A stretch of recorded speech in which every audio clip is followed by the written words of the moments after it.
ৰাতি 9:30 বাজিছে আৰু আমি এনেকৈ সাজু মোটামুটি জকাটো হৈ গৈছে কিবা এটা হ'বগৈ আৰু আমাৰ লগত থাকিব আৰু কি হ'বলৈ গৈ আছে সেইটো সময়ত গম পাব এইফালে দেখিছে দীঘল তুম লাইটৰ পোহৰত এনেকৈ বনাই থকা হৈছে প্ৰায় 5-7 দীঘল ইতিমধ্যে হৈ গৈছে আৰু অলপ দীঘল কৰিবলৈকে বাকী আছে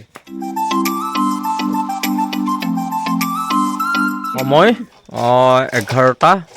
11:30 আৰু এই পৰ্যায় পাইছেহি মূলতঃ যি জকাটো হৈ গৈছে ফুলো এবাৰ ঘূৰাই দিয়ে নেকি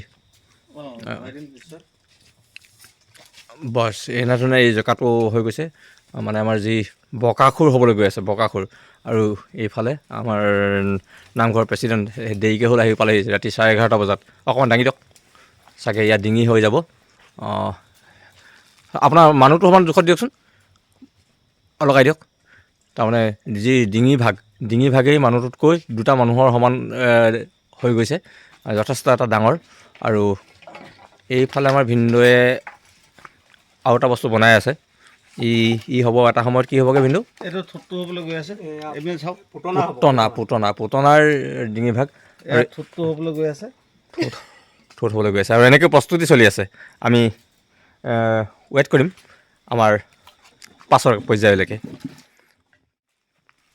ডিঙিটো কিন্তু যথেষ্ট ডিঙিটো ফুল এবাৰ ধৰাচোন তোমাতকৈ কিমান ওখ মোৰ দুগুণ বুলি ধৰক আৰু এনেকৈ থুটটো হ'বলৈ গৈ আছে আকৃতি ল'বগৈ আৰু এনেকৈ ৰাতি কষ্ট কৰি আমি এইসকল আমাৰ গাঁওবাসী ৰাইজে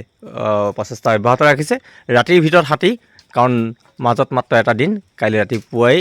আমাৰ কাইলৈ নহয় আমি কাইলৈ দিনটো পাম কিন্তু সম্পূৰ্ণ সাজু কৰি উঠিব লাগিব আৰু প্ৰাতঃভ্ৰমণত বকাখুৱে এটা নতুন ৰূপ লৈ গাঁওবাসী ৰাইজৰ মাজলৈকে যাব আৰু যি কথা এতিয়ালৈকে কোনেও গম পোৱা নাই গাঁওবাসী সকলোৰ এতিয়া নিৰ্ধাৰিত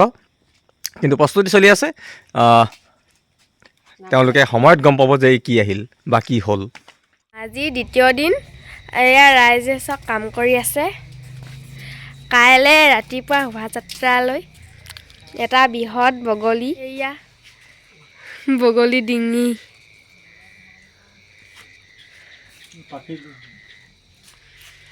আৰু এইফালে পাখি বনাই আছে থেংক ইউ এইফালে পূৰা কাম কৰাত ব্যস্ত হৈ আছে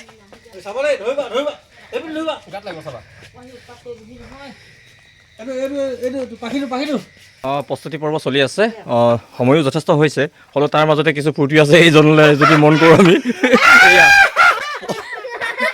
মানে পুতনাৰ জকা ঠিক ওলাব হেৰি লগাবা এই ময়দাটো মাৰি পেলাই একদম হেৰিটো মাৰি পেলাই ক্লিয়াৰ কৰি থোৱা কাম পূৰ্ণগতিত চলি আছে আচলতে আমাৰ ছেক্ৰেটেৰীও গম পোৱা নাছিলে আৰু শেহতীয়াকৈ ছেক্ৰেটেৰী আহি ওলাইছেহি আৰু আমি দ্বিতীয় দিনৰ কাৰ্যসূচী ইয়াৰ ৰাতি 10 বাজু আহি পাইছেহি যি নহওক এতিয়া যি নহওক আমাৰ সময়টো যিহেতু কম ৰাতিপুৱাৰ ভিতৰত উলিয়াব লাগে আৰু এনেকৈ প্ৰস্তুতি চলি আছে আৰু এতিয়া ছেক্ৰেটেৰী ঘৰ যাব লাগে আৰু যি আছে ৰং তুলিকালৈ আমাৰ ওচৰলৈকে আকৌ পুনৰ আহিব লাগে গতিকে টোপনি ক্ষতি হোৱাটো খাটাং সকলোৱে আজি টোপনি ক্ষতি ৰাতিপুৱাব বৃহৎ আকাৰ বগলী আৰু এয়া ঠোঁটৰ কাম চলি আছে মুঠৰ ওপৰত ৰাতিৰ ভিতৰত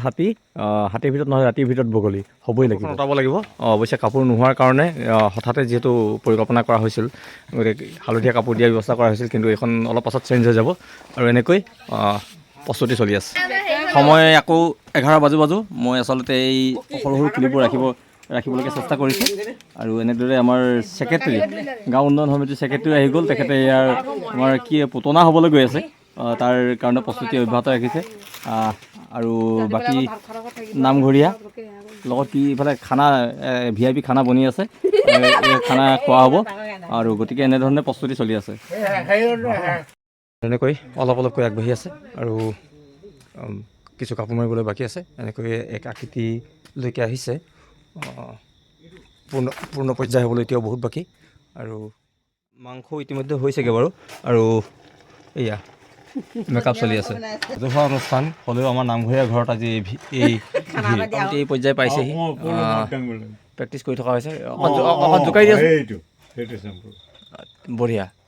ঠিক আছে কাণ ঠিক আছে ঠিক আছে সকলোখিনি ফালৰ পৰা পুতনাৰ এটা ৰূপ পাইছে আৰু এনেকৈ প্ৰস্তুতি চলি আছে আৰু এতিয়া যদি আমি সময় চাওঁ 11:49 মানে 12 বাজিছে 12 বাজু অৱস্থা আৰু এই অৱস্থা আমাৰ মানে কামৰ অগ্ৰগতি মুঠৰ ওপৰত আজি ৰাতিটো হোৱা নহ'ব কিন্তু ৰাতিপুৱালে ৰাইজে এটা নতুনত্ব কিবা এটা দেখি ল'ব আৰু ডাঙৰ কথাটো হৈছে কি গাঁৱৰ কোনো জ্ঞাতিয়ে গম পোৱা নাই যে এই বস্তুটো চলি আছে আমি কেইজনমান মানুহে গোটেই প্ৰচেষ্টা আগবঢ়াই নি থকা হৈছে গতিকে এনেকৈ প্ৰস্তুতি অব্যাহত আছে আৰু ৰাতিপুৱা 5 বজাৰ লগে লগেই গোটেই গাঁওখন পৰিদৰ্শন কৰা হ'ব এই সকলোবিলাক মোটামুটি এনেকুৱা এটা ৰূপ পাইছেগৈ আৰু কিছু কাম বাকী আছে এতিয়াও কিছুমান পাছতে চাগে সম্পূৰ্ণ হৈ উঠিব ফিনিচিং টাচ কিছু থাকি গ'ল সেইকণ দিবৰ কাৰণে যিমান পৰা যায় চেষ্টা কৰিবলৈ আৰু এনেকৈ সময় কিমান বাজিল এতিয়া 1:30 বাজি গ'ল সময় 1:30 বাজিলে বগলীলৈ এতিয়া শোভাযাত্ৰাৰ কাৰণে ৰাতিপুৱা দৃশ্য এয়া পাটচ আহি পাইছে পাটচক মই পাছৰ ভিডিঅ'বোৰ বনাবৰ কাৰণে কেমেৰা দিম এনেকৈ ফুলো ৰেডি নে ৰেডি হৈ গ'লে আৰু এনেকৈ বগলীটো তোলা হয় তাতে বগলী আৰু এতিয়া এটা বৃহৎ বগলী আৰু এতিয়া যোৱা হ'ব প্ৰচেছনত